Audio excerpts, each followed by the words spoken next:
अयोध्या में श्री राम जन्मभूमि मंदिर के शिखर पर धर्म ध्वज फहराने के कार्यक्रम में जोर शोर से तैयारी चल रही है। 25 नवंबर को वो ऐतिहासिक दिन होगा जब प्रधानमंत्री नरेंद्र मोदी के हाथों राम मंदिर का ध्वजारोहण किया जाएगा। इसके लिए 12 बजे से 12:30 बजे के बीच अभिजीत मुहूर्त तय किया गया है। बटन दबाने के बाद 10 सेकंड में ही ध्वज हवा में फहराने लगेगा। केसरिया रंग के खास ध्वज पर सूर्य, ओम और कोविदार के प्रतीक बने हुए हैं। ओम और कोविदार अयोध्या का शाही वृक्ष जो कचनार के नाम से जाना जाता है। ये सभी चिन्ह सूर्यवंश के प्रतीक हैं। ध्वज को वैदिक मंत्रों के बीच सलामी दी जाएगी। ध्वज फहराते ही मंदिर परिसर में घंटे घड़ियाल बजने लगेंगे। वहीं राम मंदिर के शिखर पर आज ध्वजा फहराकर ट्रायल भी किया गया। इसके अलावा ध्वजारोहण समारोह की तैयारी देखने के लिए खुद सीएम योगी भी अयोध्या पहुंचे। देखिए, जब निगरानी की बात होती है तो 15,000 सीसीटीवी से यहां पर निगरानी की जाएगी। एनएसजी, सीआरपीएफ, एसपीजी, आईपी और अयोध्या पुलिस सिक्योरिटी संभाल रही है। 15,000 सीसीटीवी से निगरानी यहां पर हो रही है। येलो जोन में 450 सीसीटीवी लगाए गए हैं। राम जन्मभूमि परिसर में मेटल डिटेक्टर, डॉग स्क्वाड और सर्विलांस सिस्टम से होकर गेस्ट अंदर पहुंचेंगे। कार्ड पर बने क्यूआर कोड दिखाकर मेहमानों को एंट्री दी जाएगी। पहले मोबाइल ले जाने की परमिशन थी, अब मेहमान अंदर मोबाइल नहीं ले जा सकेंगे। महर्षि वाल्मीकि अंतर्राष्ट्रीय एयरपोर्ट पर तैनात कर्मचारियों का 2 स्टेप वेरिफिकेशन के बाद ड्यूटी चार्ट फाइनल किया जाएगा। एयरपोर्ट के 3 किलोमीटर के दायरे में होटल, होम स्टे और घरों की जांच की जा रही है। वीआईपी मूवमेंट के वक्त स्पेशल प्रोटोकॉल यहां पर लागू रहने वाला है। राम मंदिर के शिखर पर धर्म ध्वजा फहराने का ऐतिहासिक क्षण नजदीक आ गया है, जिसको लेकर अयोध्या में सुरक्षा व्यवस्था बिल्कुल चाक चौबंद की जा रही है। अयोध्या के एयरपोर्ट से लेकर अयोध्या नगरी तक 8 किलोमीटर तक बिल्कुल उसको सुरक्षा घेरे में किया जा रहा है। सुरक्षा के व्यापक प्रबंध किए जा रहे हैं। इसी तरीके से मैं बताना चाहूंगा कि मेरी मौजूदगी इस समय राम जन्मभूमि के उस गेट नंबर 11 पर है, जिसको सजाने संवारने का काम जोरों पर है और बिल्कुल इसको सजा दिया गया है। और इसी तरीके से मैं दिखाना चाहूंगा कि ये अयोध्या है और अयोध्या के जो ये पूरे मार्ग है जिसमें पूरी बैरिकेटिंग की जा रही है, इसमें लोहे के बिल्कुल जालीदार छड़ लगाए जा रहे हैं और इसी तरीके से पूरे दिन रात लोग लगे हुए हैं, क्योंकि जो वो ऐतिहासिक क्षण है वो बिल्कुल नजदीक है। और इस तरीके से मुख्यमंत्री योगी आदित्यनाथ खुद मॉनिटरिंग कर रहे हैं, खुद अपनी देख रेख में सारी जो व्यवस्थाएं हैं उसको मुकम्मल कर रहे हैं और इस तरीके से पूरी तरीके से जो प्रशासनिक अमला है उसके साथ जो समीक्षा बैठक है उसको लगातार कर रहे हैं और इस तरीके से पूरा जो मंथन है वो चल रहा है, क्योंकि वो जो ऐतिहासिक क्षण है जब मंदिर के शिखर पर वो धर्म ध्वजा फहराएंगे और उसके बाद में जब यहाँ पर जिस तरीके से मंदिर के पूर्णता का वो दिन होगा तो उसको लेकर कोई कोर कसर ना रह जाए, इसको लेकर जिला प्रशासन सहित जो पूरा अमला है वो लगा हुआ है, क्योंकि मुख्यमंत्री योगी आदित्यनाथ खुद यहाँ पर देख रेख कर रहे हैं और इसी तरीके से पूरी समीक्षा बैठक कर रहे हैं। राम मंदिर ध्वजारोहण कार्यक्रम के दौरान प्रधानमंत्री नरेंद्र मोदी लगभग 4 घंटे अयोध्या में प्रवास करेंगे। प्रधानमंत्री मोदी के दौरे की शुरुआत सप्तऋषि मंदिर से होगी, जहां 7 ऋषियों की प्रार्थना और विशेष वैदिक पूजा खत्म होगी। इसके बाद प्रधानमंत्री शेष अवतार मंदिर में लक्ष्मण जी के सम्मुख आराधना भी करेंगे।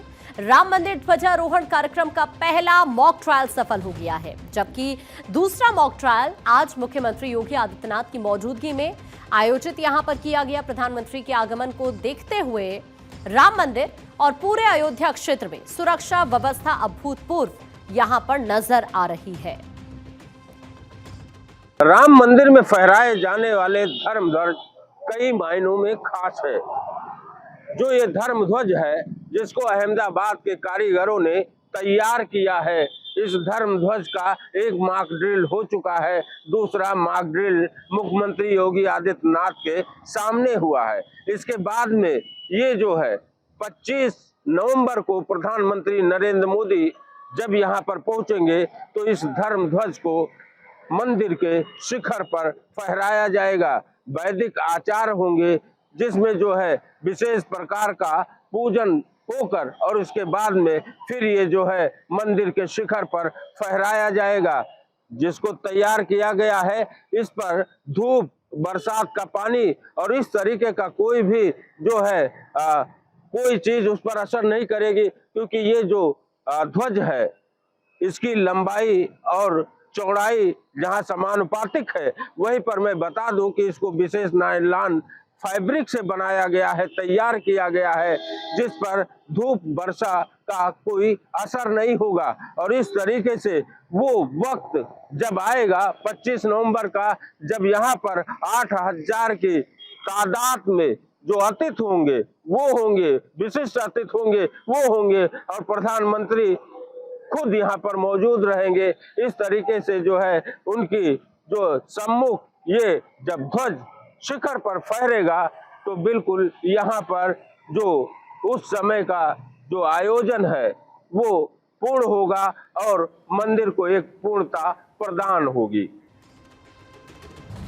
राम मंदिर में पहली बार राम सीता विवाह उत्सव मनाया जा रहा है और इस दौरान 8,000 लोगों के पहुंचने का अनुमान है। इनमें से 2,500 लोगों के रुकने के लिए तीर्थपुरम में टेंट सिटी बसाई जा रही है। 25 नवंबर को वीआईपी मूवमेंट की वजह से आम लोग दर्शन नहीं कर पाएंगे। ट्रस्ट के अकॉर्डिंग भक्त 26 नवंबर को ही यहां पर दर्शन कर पाएंगे। अब आप ये भी जान लीजिए कि ध्वजारोहण में आखिरकार कौन कौन शामिल होगा। प्रधानमंत्री नरेंद्र मोदी मौजूद रहेंगे, आरएसएस प्रमुख मोहन भागवत यहां पर मौजूद रहेंगे, राज्यपाल आनंदीबेन पटेल यहां पर शामिल होंगी, सीएम योगी आदित्यनाथ की यहां पर मौजूदगी भी रहने वाली है, अमिताभ बच्चन यहां पर शामिल होने के लिए पहुंचेंगे, अभिनेता अक्षय कुमार की मौजूदगी नजर आएगी, एक्टर राम चरण तेजा आपको यहां पर नजर आएंगे, सोनू निगम होंगे, कपिल देव आपको यहां पर नजर आएंगे जो कि पूर्व क्रिकेटर हैं, सचिन तेंदुलकर की मौजूदगी होगी, महेंद्र सिंह धोनी भी यहां पर पहुंचने वाले हैं, पीटी उषा अध्यक्ष हैं भारतीय ओलंपिक संघ की, वो भी यहां पर आपको नजर आएंगी, विश्वनाथन आनंद जो कि शतरंज खिलाड़ी हैं वो भी आपको यहां पर नजर आएंगे। आरएसएस प्रमुख मोहन भागवत ध्वजारोहण आयोजन से एक दिन पहले ही अयोध्या आ जाएंगे। उनका 2 दिन यानी 24 और 25 नवंबर का अयोध्या स्टे रहेगा। इस दौरान किन किन लोगों से उनकी मुलाकात होगी, इसको लेकर आरएसएस की तरफ से कोई जानकारी अभी तक साझा नहीं की गई है। आमंत्रण कार्ड पर लगाए गए क्यूआर कोड की अगर हम बात करें तो इनमें खास मेहमान की पूरी डिजिटल पहचान है। इसे स्कैन करते ही गेस्ट की पहचान हो जाएगी, सीट नंबर और प्रवेश द्वार की डिटेल भी आ जाएगी। सिक्योरिटी को लेकर एडमिनिस्ट्रेशन इसलिए भी ज्यादा संजीदा है क्योंकि प्रधानमंत्री रहते हुए यहां नरेंद्र मोदी की ये 5वीं अयोध्या यात्रा होगी। इससे पहले वो 4 बार अयोध्या आ चुके हैं। प्रधानमंत्री नरेंद्र मोदी की अयोध्या यात्रा कब कब रही है, आइए एक बार इस पर नजर डालते हैं। पहले अगर 5 अगस्त 2020 की बात करें तो प्रधानमंत्री मोदी राम मंदिर का भूमि पूजन करने के लिए यहां पर आए थे। उसके बाद 2022 में पहुंचे। 23 अक्टूबर को प्रधानमंत्री दीपोत्सव में यहां पर शामिल हुए थे। उसके बाद 31 दिसंबर 2023 की बात करें, अयोध्या में रोड शो करने वाले वो पहले प्रधानमंत्री हैं। 22 जनवरी 2024 की अगर हम बात करें तो रामलला की भव्य महल में प्राण प्रतिष्ठा करने के लिए प्रधानमंत्री नरेंद्र मोदी यहां पर पहुंचे थे। प्रधानमंत्री नरेंद्र मोदी के अयोध्या आगमन को लेकर अयोध्या में सुरक्षा व्यवस्था पुख्ता की जा रही है।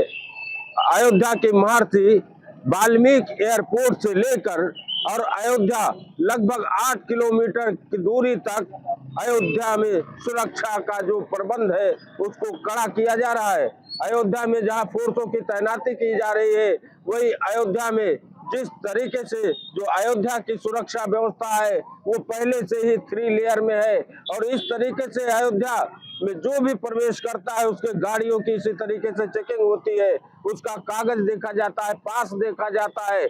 अगर वो पास है तब वो अयोध्या में प्रवेश करने को पाता है। और मेरी मौजूदगी इस समय टेढ़ी बाजार चौराहे पर है, जो राम जन्मभूमि मंदिर को जाता है। ये रास्ता अगर इधर से बात करें तो ये भी जो है राम जन्मभूमि के मंदिर को जाता है। और इस तरीके से यहाँ पर जो सुरक्षा बलों की तैनाती है वो लगातार 24 आवर्स रहती है। और इसी तरीके से जो सुरक्षा कर्मी है वो हर आने जाने वाहन की इसी तरीके से जो है उसको देखते हैं। उसके बाद में फिर अयोध्या में प्रवेश देने दिया जाता है। जहां तक बात की जाए प्रधानमंत्री नरेंद्र मोदी के आगमन को लेकर, जब 25 नवंबर को वो आने वाले हैं, उससे पहले अयोध्या की जो सुरक्षा व्यवस्था है उसको लेकर प्रदेश के जो डीजीपी है, एडीजी लॉ एंड ऑर्डर है और इसके अलावा जो आईजी रेंज है, वो लगातार यहाँ की सुरक्षा व्यवस्था की मॉनिटरिंग कर रहे हैं। इसके अलावा जो डीएम और एसएसपी है वो यहाँ पर लगातार भ्रमणशील रहकर और यहाँ की सुरक्षा व्यवस्था का जायजा लेते रहते हैं। इसी तरीके से अयोध्या में जहाँ पहले से 3 लेयर की सुरक्षा व्यवस्था है, इसके अलावा भी अयोध्या में जगह जगह इस तरीके के चेक पोस्ट बनाए जा रहे हैं और इसी तरीके से चेक पोस्ट पर जवानों की तैनाती है जो 24 आवर्स यहाँ पर देखकर और सुरक्षा व्यवस्था को मुकम्मल कर रहे हैं। मैं दिखाना चाहूंगा मेरी जो मौजूदगी है वो इस समय टेढ़ी बाजार चौराहे पे है और ये अयोध्या का दिल कहा जाता है, क्योंकि इसी रास्ते से जो है एयरपोर्ट का ये जो रास्ता है मैं दिखाना चाहूंगा ये जाता है और इसी तरीके से जब यहाँ पर कोई आता है तो उसको जो है इसी तरीके से यहाँ पर जब प्रवेश दिया जाता है तो बाकायदा उसकी पूरी सुरक्षा जांच होती है, उसके बाद में उसको प्रवेश दिया जाता है। अयोध्या में जहां पर एंटी सेबोटाज और बम स्क्वाड और इसके अलावा बीडीएस की लगातार टीमें निगरानी कर रही हैं, उसी तरीके से जो अयोध्या में है इसमें पैरामिलिट्री फोर्सों के साथ और सिविल पुलिस के जवानों की तैनाती की गई है और जवान लगातार 24 आवर्स यहाँ पर सुरक्षा व्यवस्था की जो है मुकम्मल व्यवस्था संभाले हुए हैं और इसी तरीके से हर कोई जो भी अयोध्या में प्रवेश करता है उसको सुरक्षा जांच से गुजर कर ही अयोध्या में प्रवेश दिया जाता है। 25 नवंबर को अयोध्या के प्रमुख मंदिरों से भव्य राम बारात निकाली जाएगी। कनक भवन, मणि रामदास छावनी, राम वल्लभा कुंज, रंग महल, जानकी महल, श्री राम हर्षण कुंज, लक्ष्मण किला सहित 12 मंदिरों से प्रभु की बारात और झांकियां पूरी अयोध्या में निकाली जाएंगी।